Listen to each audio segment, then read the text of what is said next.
இப்போ வடகறி பாருங்க கரெக்டாக பக்குவமாக வந்துடுச்சு. இன்னும் சாப்பிட்றச்சு இன்னும் கரெக்டாக வந்துருக்கு. அவரைக்காய் பொரியல் தேங்காய் பூ கீரை பருப்பு இல்லாமல் கடைஞ்சிருக்கு.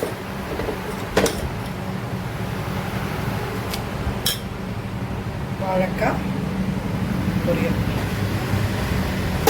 அவ்வளோதாங்க இன்னைக்கு நம்ம வீட்டு சமையல். ஓம் தஸ்ச ஸ்ரீ நாராயண து புருஷோத்தம குரு து சித்தபூத து ஸ்கந்த விநாயக சவிதா பாவக து ब्रह्ममस्य तु यस्य शक्ति तु येषु पिता प्रभु तु रुद्रविष्णु तु रामकृष्ण तु रहीमतावो तु वासुदेव तु ईश्वरूप तु चिदानन्द हरि तु अग्नितीय तु अकाल निर्भय आत्मलिंग शिव तु आत्मलिंग शिव तु. இன்னைக்கு நம்ம வீட்டில் வடகறி பண்ண போகிறேன். அவரைக்காய் பொரியல் பண்ண போகிறேன்.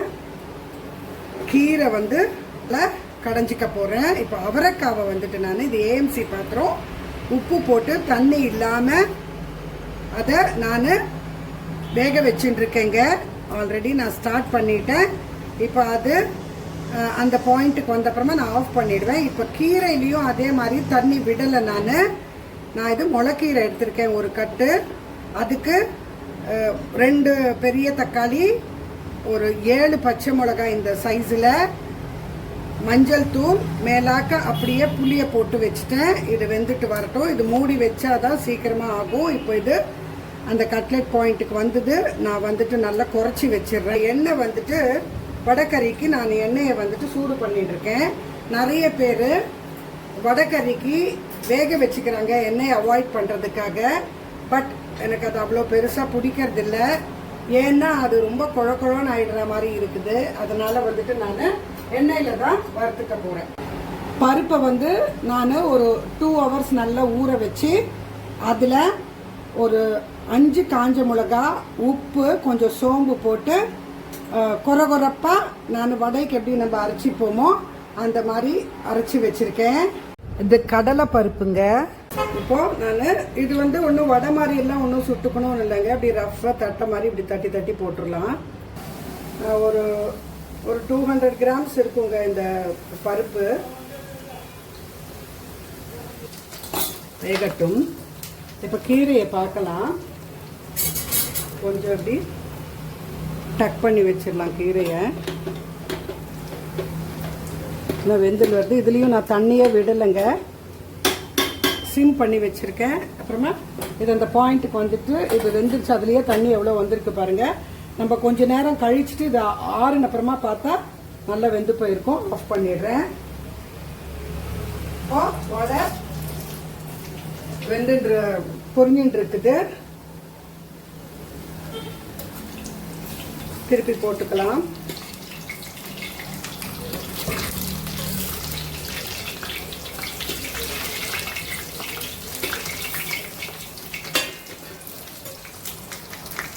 நான் இதில் பெருங்காயம் எல்லாம் போடலைங்க. நம்ம யூஸ்வலாக வடைக்கு வந்து பெருங்காயம் போட்டுப்போம் இல்லையா. நான் இது போடல. நான் இதை மூடி வச்சிடுறேங்க. அப்போ தாங்க இந்த ஏஎம்சி பாத்திரம் எஃபெக்டிவ். நான் பெருங்காயம் எல்லாம் போடல. ஏன்னா நம்ம இதில் வந்துட்டு இந்த ஸ்பைசஸ் போடுவோம் இல்லையா, கரம் மசாலா ஸ்பைசஸ்ஸு. அதனால் அந்த இஞ்சி பூண்டு விழுதும் போடுறதுனால அதுலேயே உங்களுக்கு கேஸ் வந்து இந்த பூண்டுனால கூட கொஞ்சம் எடுத்துரும். வேணும்னா போட்டுக்கலாம், நாட் தப்பில்லை. இது அப்படியே வடை ரெட்டாக பொரியிற மாதிரி பொரியணும்னு இல்லைங்க. அந்த கொஞ்சம் லைட்டாக அப்படியே ரெட்டாக பொரியணும்னு எல்லாம் கிடையாது. இதை எடுத்துடலாம். இப்போது இந்த பச்சை வாசனை போகிறதுக்கு தான் இது. அண்ட் மோரோவர் வந்துட்டு இது என்ன ஆகும்னா, நம்ம வந்துட்டு இப்போது இது ஸ்டீம் பண்ணி போட்டோம்னா அது கொஞ்சம் ஒரு மாதிரி திக்காக ஒரு குழகுழப்பாக வந்துடுங்க. ஓரளவுக்கு லைட்டாக அப்படி பொரிஞ்ச அப்புறமா நம்மளுக்கு அப்புறமா வந்துட்டு அந்த குழம்புலையும் இது நல்லா வேகும். ஐ மீன் அந்த கிரேவிலையும் இது நல்லா வேகும். அதுக்காக ரொம்ப வந்துட்டு அப்படியே பச்சையாகவும் எடுத்துடாதுங்க, கொஞ்சம் நல்லா லைட்டாக வறுபடட்டும். இப்போ இப்படி எடுத்துடுறேன் நான். எல்லாத்தையும் எடுத்துட்டு நெக்ஸ்ட் இதே மாதிரி எல்லாத்தையும் போட்டு இதே மாதிரி எடுத்துக்கிறேன் நான். எடுத்துட்டு உங்களுக்கு அப்புறம் கடைசியில் காட்டுறேன், வீடியோ ரொம்ப லென்த் ஆகிடும்.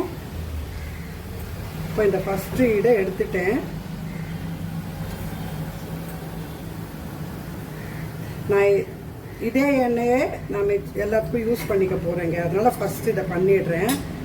இது ஆக்சுவலாக ஃபார் பிரேக்ஃபாஸ்ட்டுக்கு அப்படியே லஞ்சும் சேர்த்து பண்ணிடுறேங்க. நீங்கள் இப்படி இது மாதிரி கூட போட்டுடலாம், பக்கோடா மாதிரி கூட அப்படி பிரிச்சா மாதிரி போட்டுடலாங்க. வேணும்னா ஈஸியாக சீக்கிரமாக ஆகிடும். அப்படியும் போட்டுக்கலாம். நான் அப்படி போட்டுட்டேன். உங்களுக்கு வேணும்னா இப்படி கூட நீங்கள் போட்டுக்கலாம். இப்படி இன்னும் சீக்கிரமாக ஆகிடும். நல்லா வெந்தும் போயிடும். நல்லா சீக்கிரமாக இது பொரிஞ்சிடும். இப்போ இதை பார்க்கலாம். இந்த கீரை இதை கட் பண்ணி விட்டுறலாம். இந்த கீரை ஆக்சுவலாக வெந்து போயிடுச்சு. கொஞ்சம் இது எல்லாத்தையும் கொஞ்சம் டக் பண்ணி விட்டுறலாம்.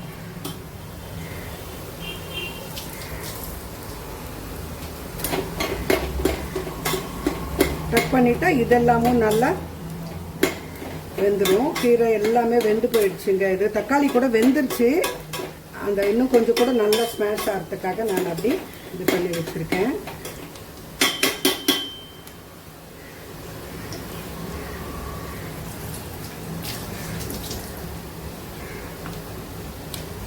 இப்போ இதை நான் ஆஃப் பண்ணிடுறேங்க. அந்த ஹீட்டுக்கே அது நல்லா இதாகி வந்துடும். இப்போ நான் ஸ்டவ்வை ஆஃப் பண்ணிடுறேன். பார்த்துக்கலாம்.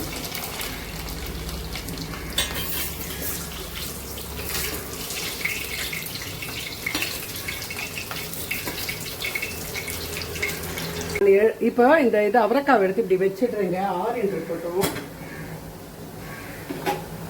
ஏன்னா நம்ம அடுத்தடுத்து பண்ணிட்டுலாம். இப்போ நெக்ஸ்ட்டு ஸ்ட்ரிப்பும் போட்டுட்டேன். இதுவும் நல்லா வறுபட்டுருச்சு. இப்போ இந்த ட்ரிப்பு வடையும் எடுத்துன்ற போகிறேங்க. மொத்தம் எடுத்துகிட்டு காட்டுறேன். இப்போ நான் இது வாழைக்காய் வறுத்துக்க போகிறேன். நம்மளுக்கு அந்த அவரைக்காய் மட்டும் பத்தாதுங்க பொரியல். அதனால் நான் வாழைக்காய் வறுத்துக்க போகிறேன். இதை இங்கே எப்படி வச்சுக்கிறேன் நான். அதுக்கு அந்த இரும்பு கடாயை வச்சுருக்கேன். கடாய் சூடாகட்டும்.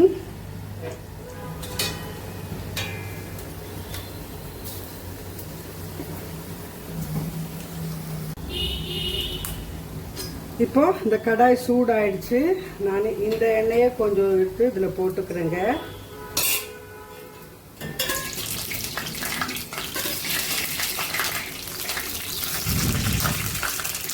இப்போ அந்த எண்ணெயை தூக்கி நான் போட்டுருக்கேன். சூடாக தான் இருக்கு எண்ணெய். இதை எடுத்துட்டு நான் அதை பார்க்குறேன். வச்சாச்சு. இப்போ இதில் கடைசி ட்ரிப்புங்க. இது கடைசி ஈடு போட்டுருவேன்.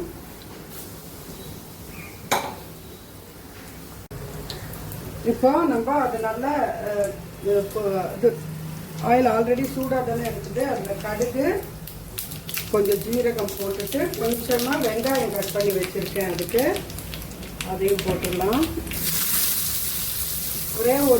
ஒரே ஒரு காய் தாங்க பண்ணுறேன் நான். நம்மளுக்கு அது பத்தாது. அதனால் இந்த வெயிலுக்கு 2 டைம்ஸ் என்னால் சமைக்க முடியல. சாதம் மட்டும் வச்சுப்பேன் நைட்டுக்கு.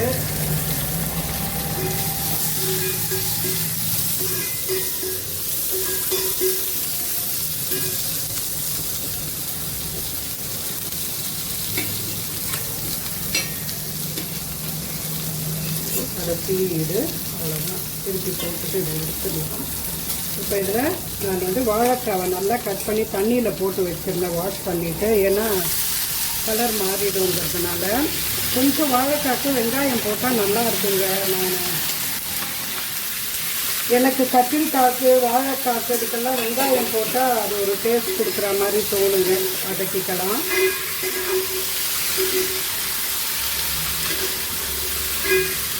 வதங்கட்டும். இப்போ இதுவும் ஆயிடுச்சு. இதை நான் எடுத்துடலாம் இருங்க. இப்போ இதில் வந்துட்டு உப்பு, மஞ்சள் தூள், இந்த வாழைக்காய் போட்டுக்கலாம். கொஞ்சமாக போட்டுக்கோங்க. வாழைக்காய் கூட ஒரு வாட்டி உப்பு ரொம்ப கரிச்சிடும். அதுலேயே இருக்கும் கொஞ்சம் உப்பு தன்மை இருக்கும் அப்படின்னு சொல்லுவாங்க. அதனால் மஞ்சள் தூள் போட்டு நல்லா அப்படி கலந்து விட்டுட்டு என்னென்னு இருக்கட்டும், வறுப்பட்டு இருக்கட்டும். இதை எடுத்து விட்டுடலாம்.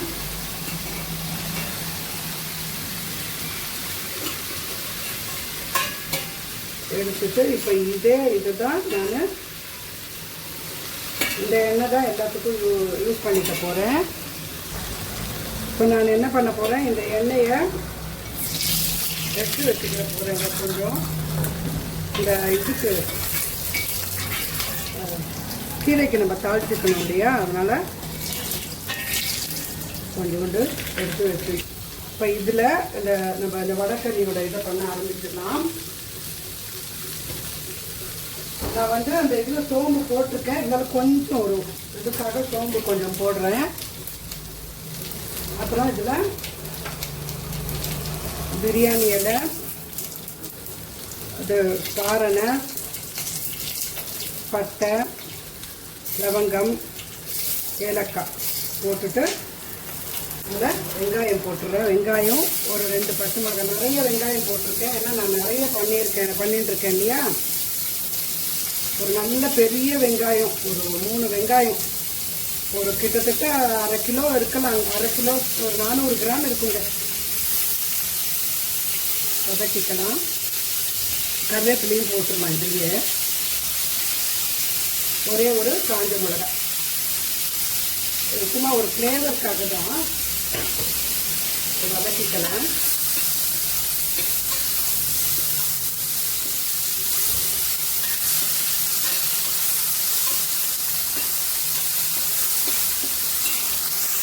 வாழைக்காய் திருப்பி போட்டுக்கலாம். டக்குன்னு ஆயிடுங்க வாழைக்காய். நான் இதை தூக்கி இப்படி வச்சுடுறேன். இந்த கீரையை எடுத்து பார்க்கலாம். பாருங்கள், நல்லா எப்படி வந்துட்டு பார்த்தீங்களா. தண்ணியே ஊற்றலைங்க நான் அப்படி. ஆனால் நம்ம இந்த சூடு இறங்குற வரைக்கும் இப்படி வச்சுட்டோம்னா நல்லா கம்ப்ளீட் குக்கிங் ஆகிடும். அதனால் இதை நம்ம இந்த சூடு இறங்குற வரைக்கும் நம்ம அதை டிஸ்டர்ப் பண்ணக்கூடாது. ஈவன் இந்த காய் கூட, எனி காய் நம்ம ஏஎம்சியில் வேக வச்சுக்கிட்டு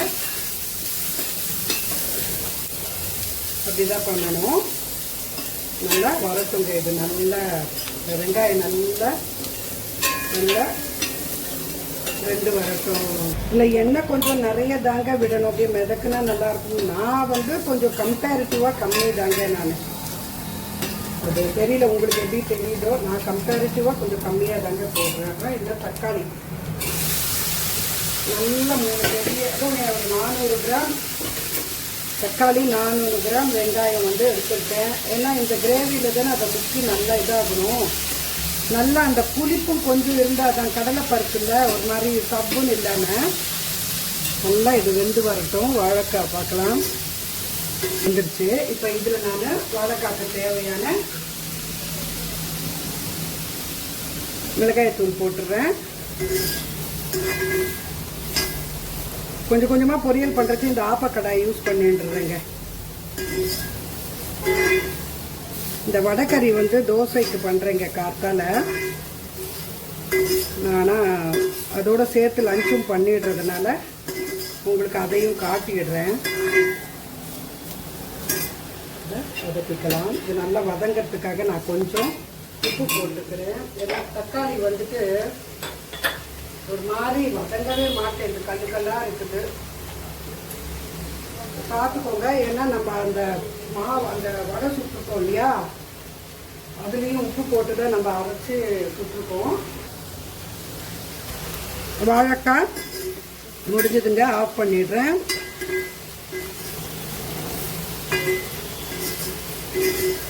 அவ்வளோதான் வாழைக்காய்.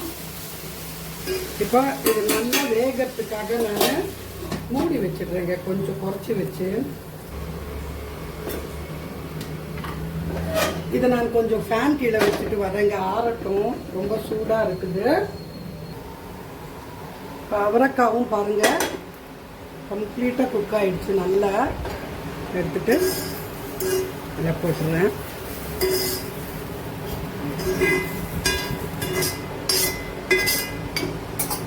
இப்போ இதை பார்க்கலாம். இப்போ இதில் நான் இஞ்சி பூண்டு விழுது போட்டுடுறேன். எவ்வளோ நேரம் பண்ணாலும் பாருங்கள் எப்படி வதங்கவே மாட்டேன் தக்காளி. நான் இப்போ இதில் நம்ம மிளகாய் தூள் கொஞ்சம் காரமாகவே 2 பச்சை மிளகாய் வேறு நான் பெருசு போட்டிருக்கேன். ஒரு 1.5 ஸ்பூன் போடுறேன்.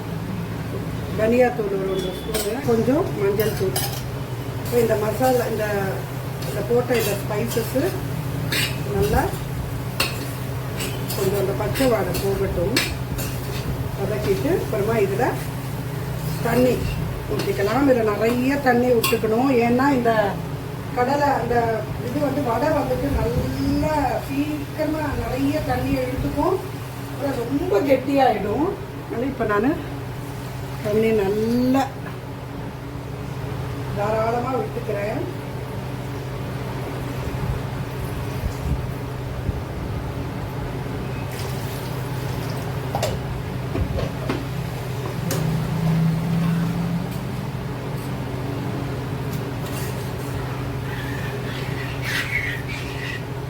இது கொஞ்சம் பாயில் ஆகட்டுங்க, இன்னும் கூட கொஞ்சம் தண்ணி விட போகிறேன் நான்.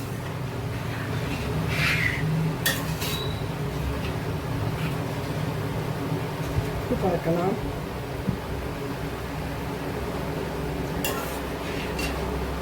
கம்மியாக தாங்க இருக்கு, போடலாம். உப்பு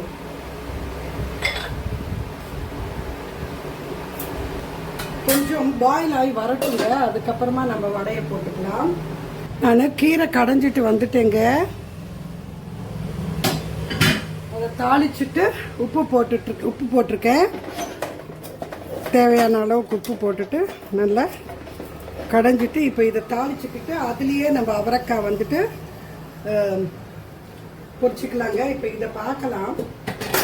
இது நல்லா கொதிச்சா அந்த பச்சை வாசனை எல்லாம் போய் இந்த வெங்காயம் தக்காளி நல்ல கிரேவிக்கு தான் ஆகும் இல்லையா. இப்போ நான் உப்பு காரம் பார்த்துக்கிறேன்.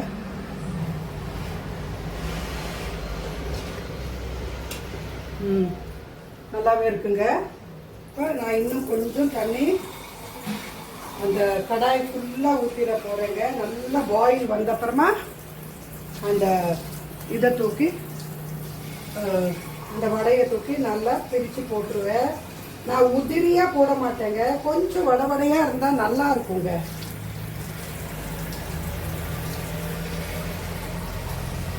இப்போ இவ்வளோ போட்டிருக்கேன், தண்ணி நல்லா ஊற்றிருக்கேன் ராவிஷாக. இப்போ நல்லா இது கொதிச்சு வரட்டும், மூடி வச்சிடுறேன். இப்போ அவரைக்காய் நான் இப்போ அந்த கீரையை தாளிச்சிட்டு அவரைக்காவை வந்துட்டு இதில் பண்ணிக்க போகிறேன். ஸோ கடாய் வச்சு ஸ்டவ் வச்சுக்கிறேங்க, ஆன் பண்ணிக்கிறேங்க. நல்லா சூடாகட்டும் கடாய். இப்போ அந்த கடாய் சூடாயிடுச்சு. நான் கீரை தாளிச்சுக்கிறதுக்காக கடாயை வச்சுருக்கேன். அது எண்ணெய் அந்த இதுக்கு சுட்ட எண்ணெயை ஊற்றிடுறேங்க, சரியாக இருக்குது. இப்போ இதில் இதை ஊற்றிடுறேன், எதுக்கு வேஸ்ட் பண்ணுறேன். இதில் தாளிப்பு வடுகம் இருக்குல்லங்க, அதை போட்டு தாளிச்சிக்க போகிறேன். கீரையை தாளிப்பு வடுகம் போட்டிருக்கேன். இப்போ நான் இதில் கருவேப்பிலெல்லாம் போட போகிறது இல்லைங்க.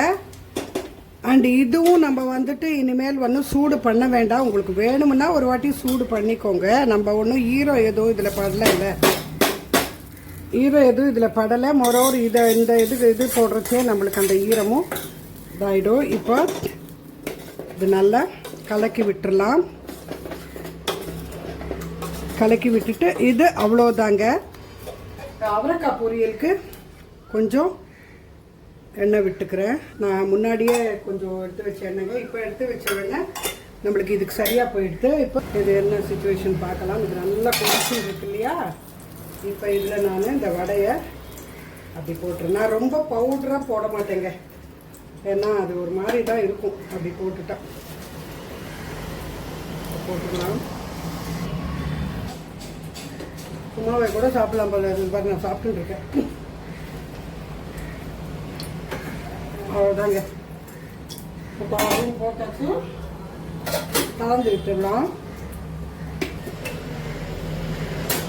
அதில் கடுகு, உளுத்தம்பருப்பு, ஜீரகம் போட்டு இந்த அவரைக்காவை தூக்கி அதில் போட்டுடலாம். நான் இதுலேயே உப்பு போட்டு வேக வச்சுட்டேன், அதனால் நம்மளுக்கு உப்பு போட வேண்டிய அவசியம் இல்லை. பருத்தி போட்டுக்கலாம். இப்போ நம்ம தேங்காய் போட்டு பண்ண போகிறதுனால எல்லாம் காஞ்ச மிளகாய் போட்டுக்கலாம். மிளகாத்தூள் போட போகிறதில்ல. ஒரு மஞ்சள் தூள் போட்டுக்கலாம் கொஞ்சமாக. எல்லாத்தையும் மஞ்சள் தூள் போடுறது நல்லது தானே, அதனால் போடுறோம். கலர் மாறும், நம்மளுக்கு பச்சையாகவே இருக்கணும் எனக்கு அப்படின்னு நினச்சிங்கன்னா போட வேண்டாம். இப்போ நான் தேங்காய் துருவிட்டு வரேன், அது நல்லா வதங்கி இது நல்லா பாயில் ஆகி வர்றதுக்குள்ளே. இப்போ அவரைக்காய் நல்லா வதங்கிடுச்சு. இதில் நம்ம தேங்காய் போட்டுட்டு ஆஃப் பண்ணிடலாங்க. அவ்வளோதாங்க. அதில் கொஞ்சம் கொத்தமல்லி போட்டுடலாம், நல்லா நிறைய.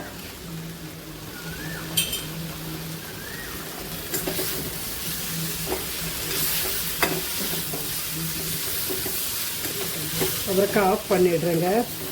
நான் ரொம்ப சூடாக இருக்குது கடாய். அவ்வளோ தேங்காய் போட்டுட்டு கொஞ்சம் எலசாக இருக்குதுங்க தேங்காய், அதனால் அது அப்படி நல்ல பூ போல் வரல, கொஞ்சம் நீளமாக வந்துச்சு. அவ்வளோதாங்க. இதை ஆஃப் பண்ணிவிட்டேன். இப்போ இது கொத்தமல்லி போட்டுக்கலாம். இப்போ நான் கொத்தமல்லியை கட் பண்ணி போட்டுக்கிறேன். நீங்கள் வந்து வேணுமுன்னா தேங்காய் பால் கூட போட்டுக்கலாங்க, நல்லா தான் இருக்கும். கொஞ்சமாக தேங்காய் பால், நீங்கள் திக்கு பால் கடைசியில் கொஞ்சம் ஊற்றிட்டு ஆஃப் பண்ணிடலாம், நல்லாயிருக்கும்னு நினைக்கிறேன். தெரியல, ஏன்னா கடலை பருப்பு அது சொத ஆகிடுமா. இது வரைக்கும் நான் அதெல்லாம் ட்ரை பண்ணலை. இப்போ நீங்கள் வேணும்னா இதில் இப்போ கொஞ்சம் கூட நீங்கள் பெருங்காயம் போட்டுக்கலாம். இப்போ கூட நீங்கள் பெருங்காயம் போட்டுக்கலாம். இது இப்போ இப்படி தண்ணியாக இருக்குது, கொஞ்சம் நேரம் கழிச்சுட்டு நல்லா திக்காகவே ஆகிடும். இப்போ இந்த காய்ச்சின எண்ணெய் அதில் இருக்குது, கொஞ்சம் எதுக்கு வேஸ்ட் பண்ணுறது போட்டுட்டேன். இப்போ இதுவும் முடிஞ்சுதுங்க. கலந்து விட்டுட்டு ஆஃப் பண்ணிடலாம். அவ்வளோதாங்க. இப்போ நம்ம சமையல் ஜோவா. இப்போ வடைக்கறி பாருங்க, கரெக்டாக பக்குவமாக வந்துடுச்சு. இன்னும் சாப்பிட்றச்சு இன்னும் கரெக்டாக வந்துடும். இன்னும் அதெல்லாம் கூட எடுத்துருக்குறோம்.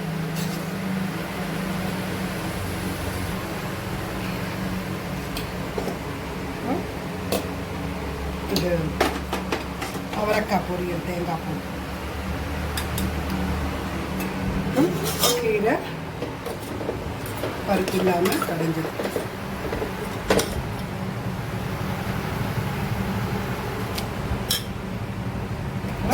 வாழைக்காய் பொரியல் ரோஸ்ட். அவ்வளோதாங்க இன்னைக்கு நம்ம வீட்டு சமையல்.